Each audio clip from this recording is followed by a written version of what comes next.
కార్తీక మాసంలో భాగంగా 4వ మంగళవారం కావడంతో ఉమ్మడి కర్నూలు జిల్లా నుండే కాకుండా తెలుగు రాష్ట్రాలతో పాటు ప్రాంతాల నుండి భక్తులు తరలి వచ్చి స్వయంభూ శ్రీవల్లి దేవసేన కొత్తూరు సుబ్బరాయుడికి వేకువజామున్ నుండి మహానివేదన, మహామంగళ హారతి, అభిషేకాలు, మధ్యాహ్నం 2 గంటల వరకు ఆలయ ప్రధాన అర్చకులు నారాయణ స్వామి చేతుల మీదుగా చేపట్టారు. మధ్యాహ్నం 3 గంటల నుండి కాలసర్ప దోష నివారణ పూజలు నిర్వహించారు. భక్తులు సౌకర్యార్థం ఉదయం అల్పాహారం, మధ్యాహ్న భోజనం వసతి కల్పించారు. కాళహస్తీశ్వర దేవాలయంలో జరిగే రాహు కేతు పూజలు సైతం ఇక్కడ నిర్వహించడం జరుగుతుంది. భక్తులు ఈ అవకాశాన్ని సద్వినియోగం చేసుకోవాలని ఆలయ ప్రధాన అర్చకులు నారాయణ స్వామి వివరించారు.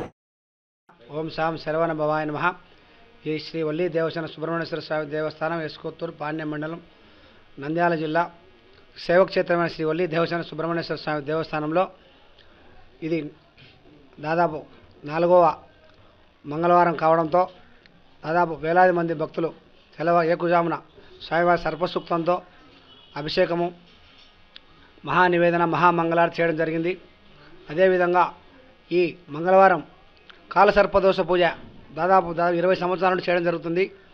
సంతానం లేని వాళ్లకు, అదే పెళ్లి కాని వాళ్లకు, ఆరోగ్య పరిస్థితి, ఉద్యోగరీత్యా ఏది ఉన్నా కూడా 3 మంగళవారాలు స్వామివారికి 108 ప్రదక్షిణాలు, స్వామివారికి క్షీరాభిషేకం చేయిస్తే 100కి 100 రూపాయలు నెరవేరుతాయి. దాదాపు వేలాది మంది భక్తులు వచ్చి ఇక్కడ కోరికలు తీర్చుకున్నారు. ఇక్కడ అదేవిధంగా అన్నదాన కార్యక్రమం ఏర్పాటు చేయడం జరిగింది. భక్తులకు ఎలాంటి ఇబ్బందులు లేకుండా అన్నదాన కార్యక్రమం అన్ని ఏర్పాటు చేయడం జరిగింది. ఓం శాం శరవణ భవాయ నమః.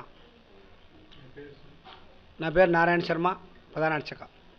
కార్తీక మాసంలో